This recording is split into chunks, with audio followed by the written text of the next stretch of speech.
Hello, and welcome to the Producers Guild conversation with the creative team behind I Can See Your Voice.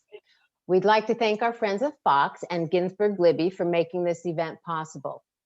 It is my pleasure to introduce our moderator today, Jenelle Riley.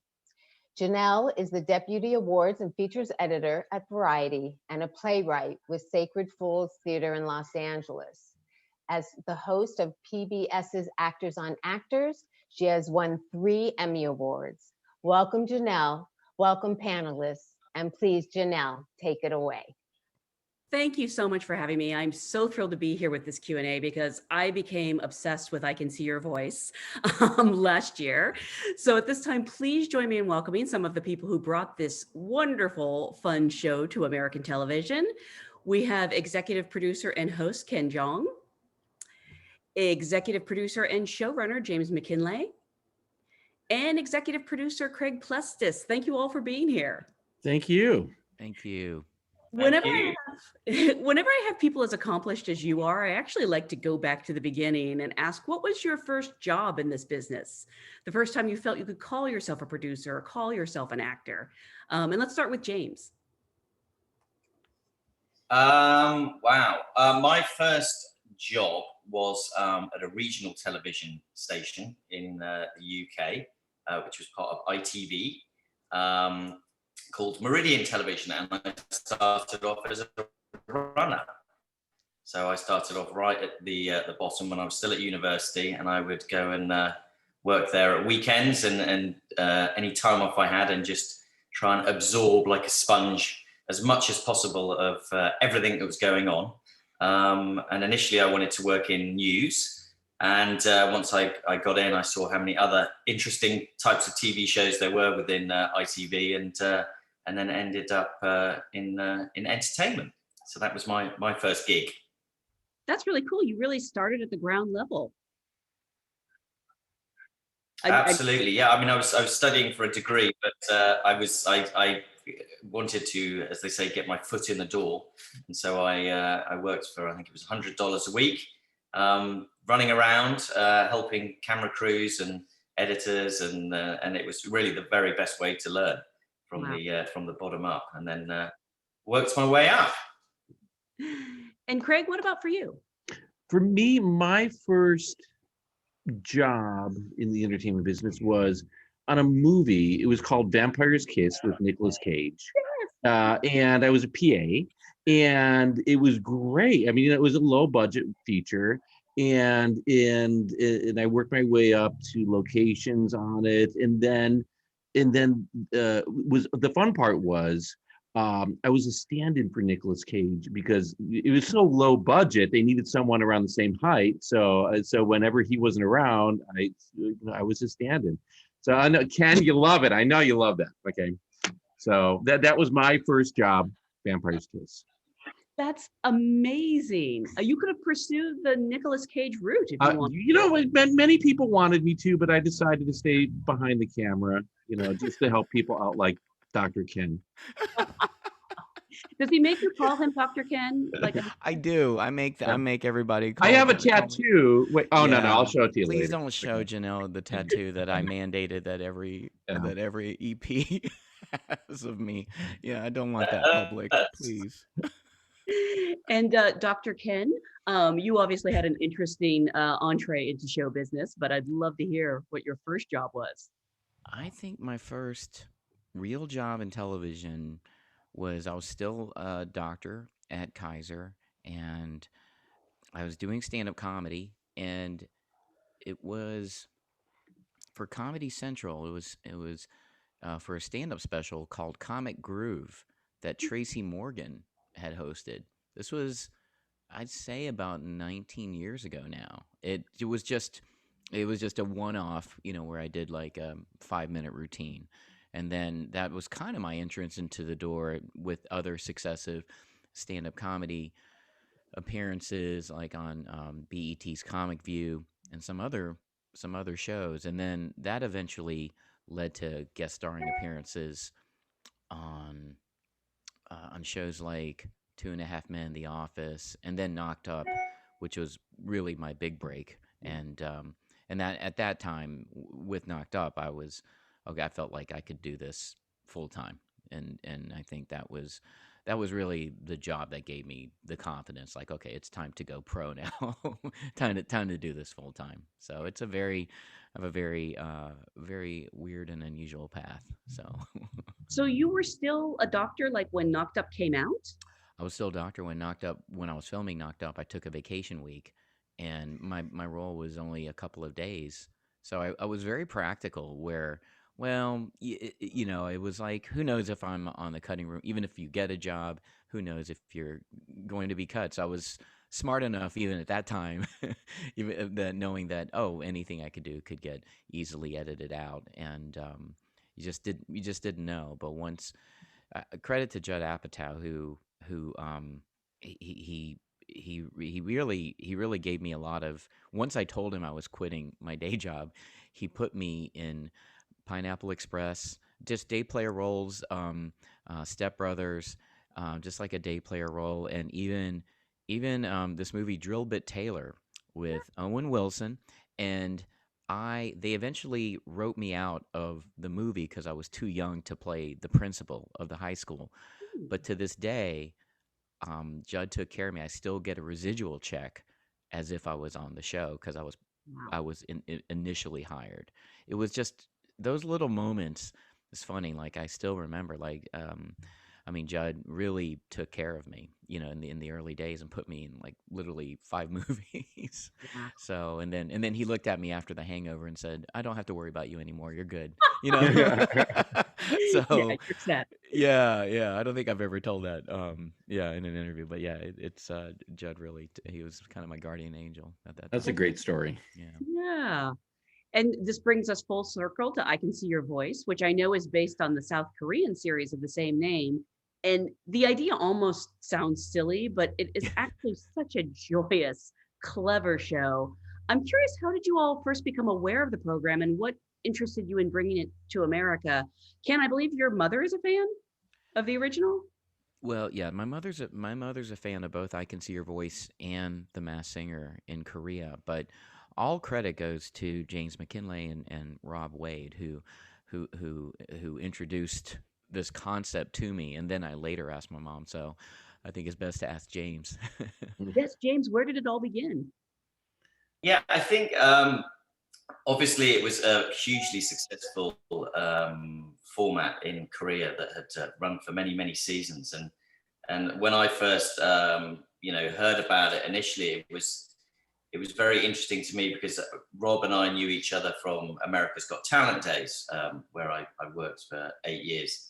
And it was this very interesting sort of hybrid, potentially between a performance show and what ended up being for us a game show. Whereas in the Korean version, it's not a game show. It's played by the musical guest. But we kind of saw it as an opportunity for American audiences to kind of expand it a little further while keeping the kind of core DNA of the show. And it was a challenge to develop the show because in Korea, obviously, it runs. I think it's like an hour and a half. Wow. The show runs, whereas we're 44 minutes in the US. So we began conversations. Obviously, Craig was involved heavily too with his enormous background in game and variety, and we all just kind of hunkered down, and then Ken came on board, and we went through many iterations and running through the show, and we really put it through its paces. Of all sorts of different adjustments to it. But again, the core DNA was always there. This simple, very simple game of can you guess, a good singer from a bad singer just by judging them on appearance. And every time, whatever iteration we did in the run through, it was hugely enjoyable, and there was just a natural humor that came with the show, which is why Ken was such a good fit for it as well, with his comedy background. That then just grew almost a life of its own as we developed it and tried different things. And I think something that was important to us and almost a little unexpected was the the emotional content that the show produced. Again, this almost creating, if you like, a new genre of type of game show, with this heavy emotion and the performance elements and the comedy elements. And we found ourselves very fortunate to be in a position where we have something that feels, I think, to all of us, so different and so fresh, while taking little pieces of other shows and obviously the core of the original show. And we worked with the Korean company behind it very closely, and it was important to all of us that they were on the ground until the pandemic hit, obviously.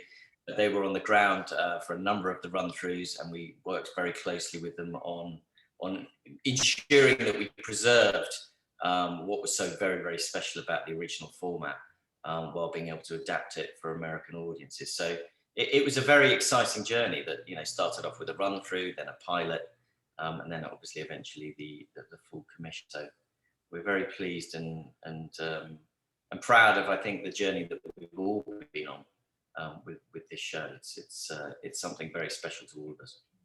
Just to add on to that, I think one of the things that was magical about it, and I've done lots of TV shows, was, when we got our celebrities to the stage and they started playing the game. A lot of other shows, they come in, they play the game, they leave, during the break, and they were invested like I've never seen before in any other TV show. And then we would have breaks, and and then usually that's the time everyone's on their phone, they're calling their agent or whatever. They would all huddle and debate who's a good singer, who's a bad singer. And that's the moment when you have magic. And then also because a lot of the crew members didn't know who's good or bad as well.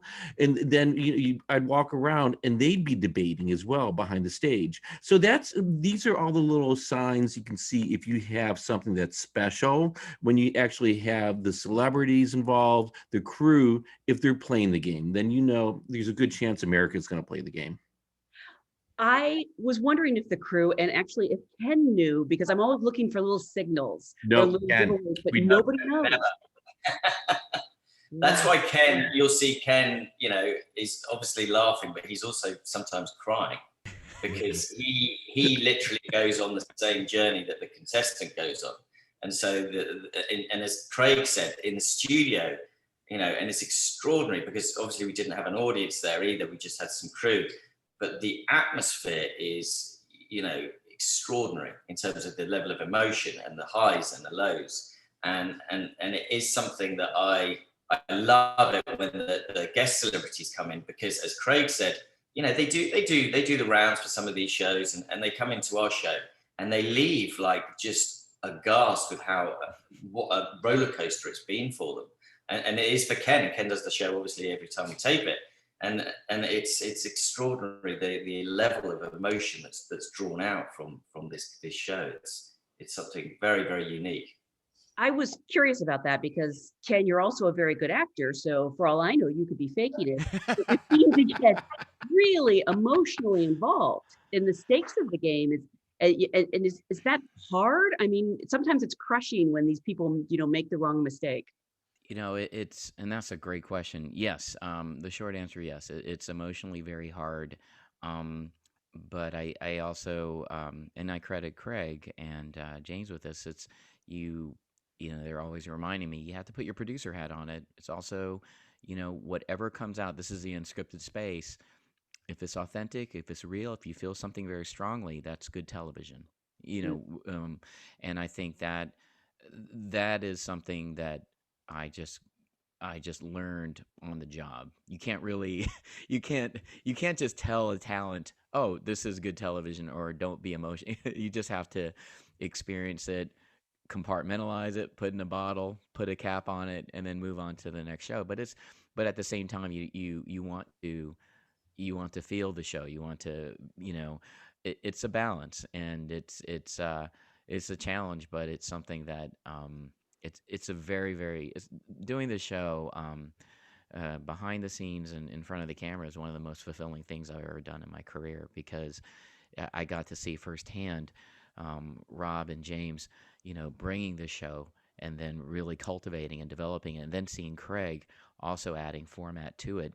It is kind of on the scripted analogy. It was like developing a pilot, and a lot of brilliant minds come together and coalesce into what is a great, in this case, great format. I always think of it as a great story, a great script, and then you add the talent on top of that, who, if you understand the tone of it, and then can make the tone, and they put me in a position to succeed where I can put my own stamp on it, but only because the format is so solid. It really is. I don't think I've told James or Craig this, but when I am on stage, when the camera's on, I feel so confident because I feel like I'm part of it. I'm reading a great script. Like when you're an actor, when you're part of a great script, that makes your performance better.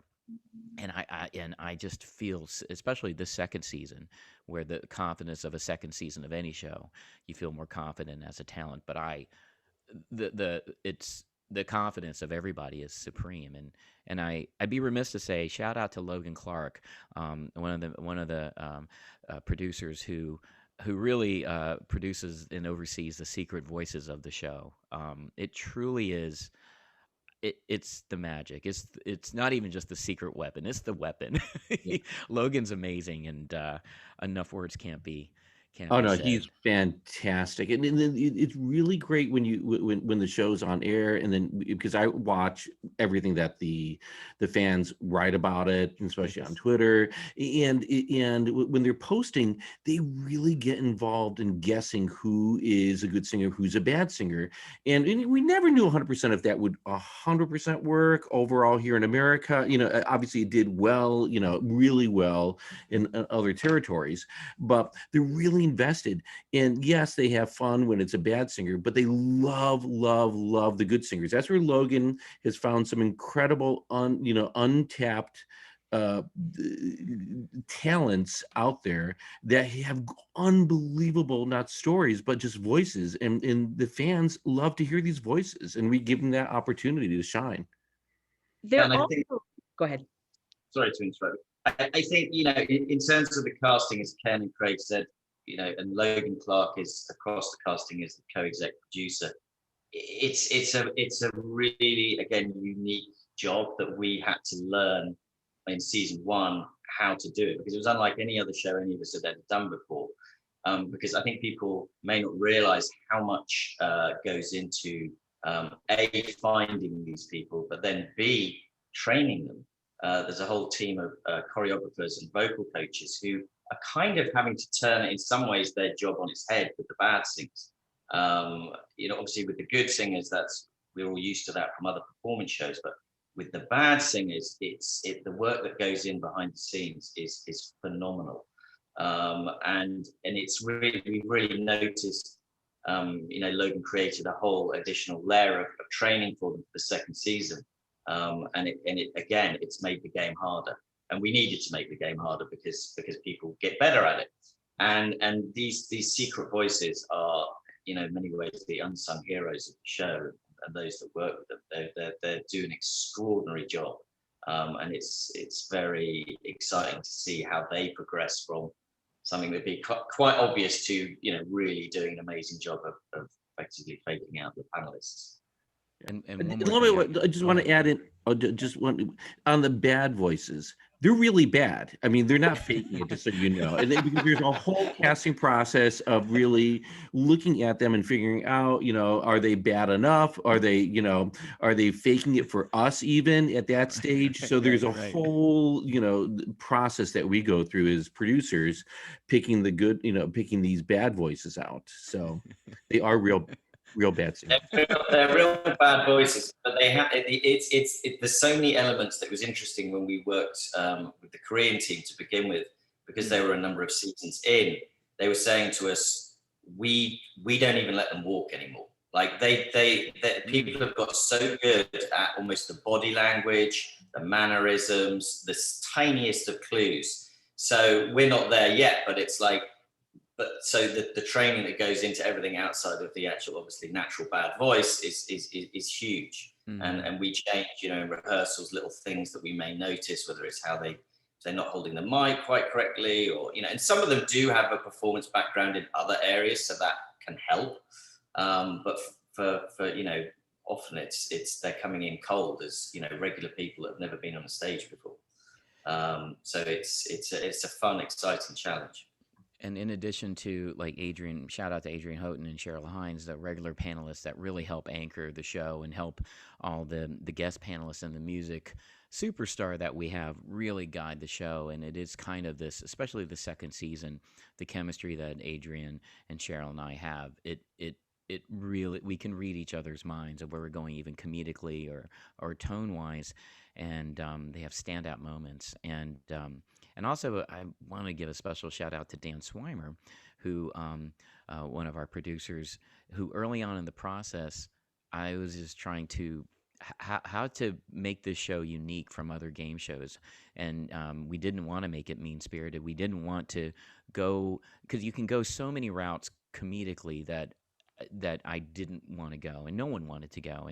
And that was a big issue for me early on. And it was Dan who told me, he goes, at its core, it's, first of all, this is not a contestant versus contestant game show, only one contestant.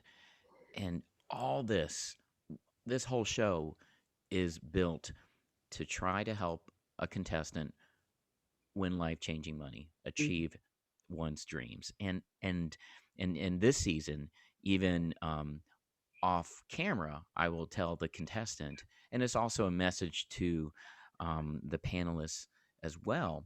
I will say, look, this is not a show where one's winning at somebody else's expenses. You're the only contestants on the show, and I mean, all this production, none of this works, without you. And all we're trying to do is help you win. $100,000, and that's it. We're just trying to help you out, and it helps center my own performance. It helps center everyone, the panelists, and we all have a purpose of why we're doing this show, and at the end of the day, I do it for me, to remind me why I'm doing the show. I think that's why I do get emotional, and I get my heart, the show's full of heart that way, because you're feeling it. And the biggest compliment is, to Craig's point, is when the guest panelists say, I did not think I would be this invested in it. And I will get text from friends of mine who are panelists later on, like saying, like, I definitely want to come back, or, I can't believe so-and-so and so-and-so. Yeah. So the lingering of it is really, it's very a pleasant surprise. I actually want to talk about casting the contestants, because they aren't just typical game show contestants. We get to know them, and we do get involved, and they have amazing stories. Is it like casting a role in a movie? I mean, I think when we look for the contestants within the show, we do a lot of outreach, obviously, and then we review, tapes of people. And I think, for a lot of us, obviously, Craig has worked for an extremely long time, in the game show field as well, especially. And you instinctively feel towards people when you watch them if they're going to be a good fit for the show. And oftentimes, obviously, one of the questions in the initial rounds is, why are you doing the show? So from that, we do hear people's motivations and their stories and about their lives. So yeah, I think there maybe is a slightly deeper dive in terms of the human interest element than perhaps other game shows maybe. But oftentimes what we found in the first season was that the story would build beyond what we already knew. And so, within the second season, we've definitely been even more thorough in finding out about people's lives and motivations. And Ken, as he's become even more skilled at relating to these people, these things will often come out within the show that we didn't even, weren't always fully aware of, or just in terms of the emotional level that these people, the journey they go on will become, take on a life of itself. So it's become something that we always hoped for, but not, to be the extent of where it's gone, I think. And all it does is reinforce I think people's enjoyment of watching the show, because they're rooting for these people, in a way that is deeper than perhaps on some other game shows, and that what makes a great show for us, and enables Ken and the panel to engage with these contestants in a way that they almost become very close very quickly, which is a magical thing, to see. And as Ken says, there's this wonderful purity of, we're all rooting for them. We all want them to win. And we're not kind of relying on any sort of reality show type content necessarily to make the show a good show. It just happens. It's there. And I think, the contestants are a huge part of that. And we always like to get as diverse a group as possible. Obviously, each season at different ages, and everyone brings something different to the table. And Ken, correct me if I'm wrong, because you're obviously a panelist on The Masked Singer, but this is your first hosting gig? Yeah, it is my first hosting job, and just so grateful to Rob and James for giving me this opportunity. And to me, it was I feel incredibly privileged, and then having Craig on board, who knows me so well from Masked Singer, and who's kind of guided me along the tone of what unscripted programming is all about. I'm learning on the job from all these, full professors of of television, and whether it's from James, who really is responsible for a lot of AGT's core success, to Craig, who obviously who gave me a chance on Masked Singer, to have me on as a panel. I'm an outside the box choice of everything, especially in unscripted. So for them to take a chance on me, I'm just forever grateful. So every day for me is just, I'm learning something new, and I have a lot to learn, and it's always a reminder for me. It's no different from acting, where I'm just a student of the game. I have way more to learn. I have way. Oh, I think you've graduated. We're sending you the diploma. You're sending me the bill now. Do I have to pay tuition? Ken is obviously, as he said, with his acting background, it doesn't always translate. I have worked with people that have found it very tough to translate from acting to agree with hosting, and Ken just really took to it, and his work ethic is so strong. He said that he referred to himself as being a student, and he really was. And he listened, and he learned, and he rehearsed, and it shows. And he was able to command the format of the show, and the language, and the traffic copying, if you like, we call it, of getting A to B to C, but then to infuse his own personality and comedy and heart, that's a whole other thing. And he was able to get there very quickly, and it just continues to grow. So we could not be happier with him. Ken, has it given you like a new respect for Nick Canyon, since you're a panelist on his show? Are you now better behaved as a panelist? Well, I'm worse behaved, but that's another story. But I think it's almost like I am kind of like on camera, the responsible host of I Can See Your Voice. I wonder if that makes me more unhinged on The Masked Singer as a panelist, because I don't have any heavy lifting on The Masked Singer, except just to be cornball me. But I have a much deeper respect for what all hosts do, and to see Nick Cannon guide through the nuances. And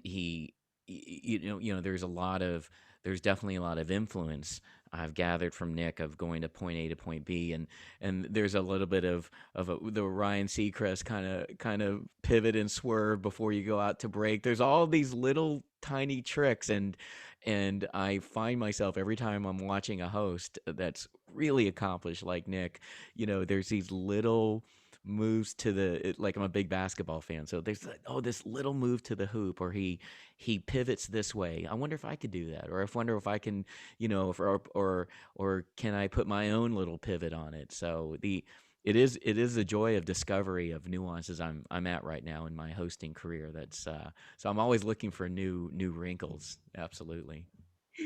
And I actually just want to give credit to whoever works with the singers to make them keep the stoic face.